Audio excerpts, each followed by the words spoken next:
Bonjour, aujourd'hui c'est le 10 septembre et j'arrive à la fin de mes méditations sur la fidélité de Dieu car je vais vous lire 3 versets dans le livre d'Apocalypse et après le livre d'Apocalypse, il n'y a plus de livre dans la Bible.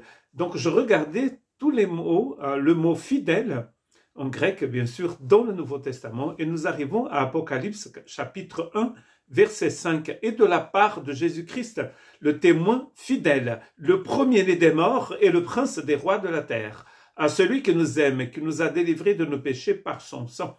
Le livre d'Apocalypse, déjà dans le verset 5, commence en nous disant que le Christ qui a inspiré ce message, le message de la révélation de Jésus-Christ aux 7 églises d'Asie mineure, c'est un témoin qui est fidèle.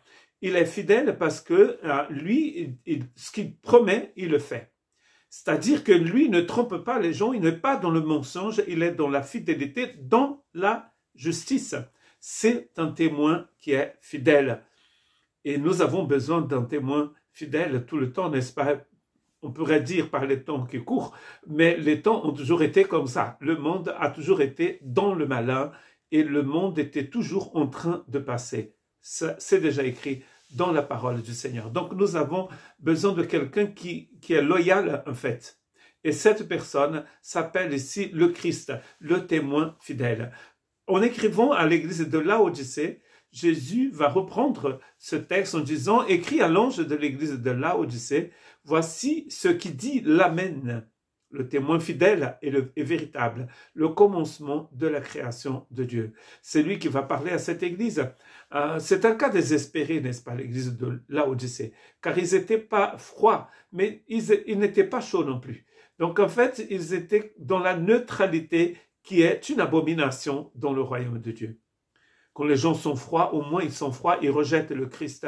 Mais quand ils sont entre être rejeter le Christ et le servir, c'est compliqué parce qu'ils ne sont ils sont pas totalement dans le royaume et ils sont à la moitié dans le monde. Enfin, quoique pour Laodicée, on a l'impression qu'ils sont vraiment complètement dans le monde. D'ailleurs, le Christ, en frappant à la porte de cette église, se retrouve dehors. L'église avait mis le Christ dehors. Donc c'est quand même peut-être même plus une église.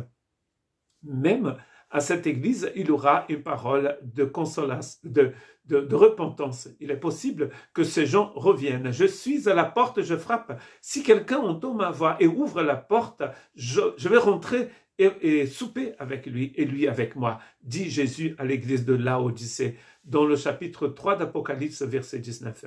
Donc ça veut dire que pour cette église, il y a encore une solution. L'église doit faire entrer le Christ, car le Christ est le témoin fidèle. Ils ont cherché la solution en eux-mêmes parce qu'ils ont dit, nous sommes riches, nous sommes ceci, nous sommes cela. Nous n'avons pas besoin de toi, il dit. Et Jésus dit, je suis à la porte, je frappe et vous êtes nus. Vous êtes aveugles. C'est ce que Jésus va dire à cette église. Mais lui, l'église est aveugle, l'église est nue, l'église s'est éloignée du Christ, mais le Christ reste toujours fidèle. Et vers la fin du livre d'Apocalypse, nous allons trouver le verset 11 du chapitre 19. Puis je vis le ciel ouvert et voici parut un cheval blanc. Celui qui le montait s'appelle fidèle et véritable et il juge et combat avec justice. C'est la dernière fois dans la Bible où nous allons trouver le mot fidèle. Et c'est ici dans Apocalypse 19. Il est fidèle et il combat avec justice. Mais attention, dans le verset 12, c'est écrit que ses yeux étaient comme une flamme de feu. Alors, ça rigole pas en fait, hein. C'est pour dire que ça rigole pas. Le Christ est fidèle, mais nous devons lui rester fidèles aussi, car sinon sa fidélité ne nous servira à rien. Que Dieu vous bénisse.